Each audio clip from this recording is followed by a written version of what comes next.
Now, on serious matters, the Trump administration is under fire from the usual suspects for stopping a big shipment of narcotics from reaching US soil. They blew up the boat, and the Secretary of State, Marco Rubio, has been clear that this action was necessary to save American lives. The President of the United States has determined that narco-terrorist organizations pose a threat to the national security of the United States. I don't need to explain to you why. They are traffickers of people, they are traffickers of deadly drugs, they are traffickers of all kinds of illicit means, and they use the money that they generate to destabilize governments in the region, which in and of itself then poses a threat to the United States. These are organized, corporate-structured organizations who specialize in the trafficking of deadly drugs into the United States of America. They pose an immediate threat to the United States. Period. If you're on a boat full of cocaine or fentanyl or whatever headed to the United States, you're an immediate threat to the United States. And the President, under his authority as Commander-in-Chief, has a right, under exigent circumstances, to eliminate imminent threats to the United States. And that's what he did yesterday in international waters, and that's what he intends to do. We're not going to sit back anymore and watch these people sail up and down the Caribbean like a cruise ship. It's not going to happen. It's not going to happen anymore. They're not going to bring drugs into the United States. We're going to stop them. I know a lot of presidents have talked about doing it. This president is not a talker, he's a doer, and he's going to do it. Josh, he went on to explain just simply stopping these boats and making arrests doesn't work. It's never worked. The drug cartels know they will lose a certain percentage of their cargo in that manner. They may rethink trafficking when their boats are being blown out of the water. So another wonderful quip, by the way, from Marco Rubio. You know, Marco Rubio is genuinely excelling in this role as Secretary of State. I mean, he already was a pretty good senator in many ways, but he was built for this role. I mean, Marco Rubio is living his best life here in Washington, D.C., I would say, at this time. And he's totally right on the merits here as well. You know, one of Rubio's very first international trips, I think if memory serves, it actually might have been his very first trip back in late January, early February, after Donald Trump and the administration took office. Rubio went to multiple Central American countries, and the message there was unmistakable. In fact, the Wall Street Journal had a whole op-ed about it at the time there, which that the message that this administration was sending was that, yes, we're going to engage with the whole world, where we're going to engage with Europe. That was J.D. Vance in Munich. We're going to engage in the Middle East. We're going to engage with our Chinese Communist Party rivals, et cetera, there. But we're really going to pay very close attention to our own backyard. We're going to pay very close attention here to Latin America. There's a very venerable old tradition of American foreign policy thinking going all the way back to the James Monroe presidency. It was called the Monroe Doctrine 200 years ago in the early 19th century there. It's a very old, more conservative, realist way of thinking about foreign policy. And this administration is very much living it out. But, you know, more specifically when it comes to Venezuela and the narco traffickers, yeah, he's right. You know what, Rita, look, my cousin, may his memory be blessed, my cousin overdosed and died from fentanyl-laced cocaine 8 years ago. Way too many Americans, way too many Americans have similar stories to me. This has been a horrific epidemic there, whether it's coming from Mexico, whether it's coming from Venezuela and the Maduro regime, whether it's coming from Cuba with their Chinese allies and so forth. It doesn't matter. It has to be stopped. America has the will. It has the means to stop it there. And under this administration, Rita, it's going to do it.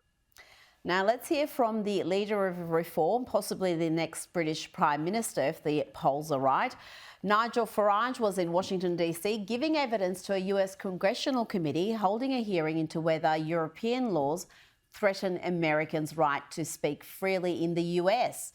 Here, Nigel Farage talks about just how far Britain has fallen, and he mentions the extraordinary case of Graham Linehan that shows no one is safe from these Orwellian anti-free speech laws. You know, I come from the land of Magna Carta. I come from the land that gave us the mother of parliaments, and it doesn't give me any great joy to be sitting in America and describing the really awful authoritarian situation that we have now sunk into. J.D. Vance did us all a service at the Munich Security Conference back in February this year. He really got this debate up and running, and it's a vital one. Graham Linehan, the comedic writer, and he put out some tweets months ago when he was in Arizona, and months later he arrives at Heathrow Airport to be met by 5 armed police. Armed police, not a big deal in the USA, a very big deal in the United Kingdom. 5 of them. And he was arrested and taken away for questioning. He's not even a British citizen. He's an Irish citizen. This could happen to any American man or woman that goes to Heathrow that has said things online that the British government and British police don't like. Josh, I've had Graham Linehan on my program. I've had a look at what he posted. It's not in any way extreme or warranting police attention. How many Americans travelling to the UK could expect to be met by police and placed under arrest for tweets or social media posts that the British government deem offensive? So, Rita, first of all, I actually saw Nigel Farage a few hours after he gave that testimony. I'm here in Washington, D.C., actually to speak at a conference, and I saw Nigel Farage. It was a whole reopening of the American affiliate of GB News, his conservative British TV network. There were a lot of Trump administration officials there. Caroline Levitt was there. Commerce Secretary Howard Lutnick were there. Many other pretty higher up luminaries as well. And the message was pretty unmistakable, which is that the Trump administration would love nothing more than for Nigel Farage to be the next prime minister of the UK. Frankly, I would love nothing more than for Nigel Farage to be the next prime minister of the UK, because if the UK has any chance of saving itself from going entirely through the looking glass, Alice in Wonderland style, then I think Nigel Farage is very much the man for the job, because they really are at this moment tragically going through the looking glass. I'll give you an example, which I think will kind of hammer home this point. So last summer, there was this whole uprising. There was a horrific killing of a second generation Rwandan in Britain of these girls at a dance class there in the south of England there, and then with these Muslim riots and then kind of other riots in response there.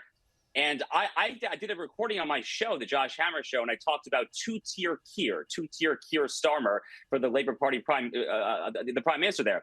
Rita, I have a friend who is a lawyer in London who messaged me on WhatsApp and said, Josh, you should probably delete this episode. I said, What are you talking about here? He said, you actually might get dragged into British court for defamation for this. Now, as a matter of principle, I didn't delete it. I have not been dragged into court there. But that's just to say, Rita, that is seriously how on edge I think a lot of folks in the UK are. It is Orwellian totalitarian stuff. It's disgusting, Frank. It is disgusting, and here Nigel Farage pleads with the US to hold the line on free speech. Don't allow, piece by piece, this to happen here in America. And you would be doing us and yourselves and all freedom-loving people a favour if your politicians and your businesses said to the British government, you've simply got this wrong. At what point did we become North Korea? Well, I think the Irish comedy writer found that out 2 days ago at Heathrow Airport. Now, before you go, we saw that terrible scene at the US Open as some lowlife took a cap a player was giving to a child.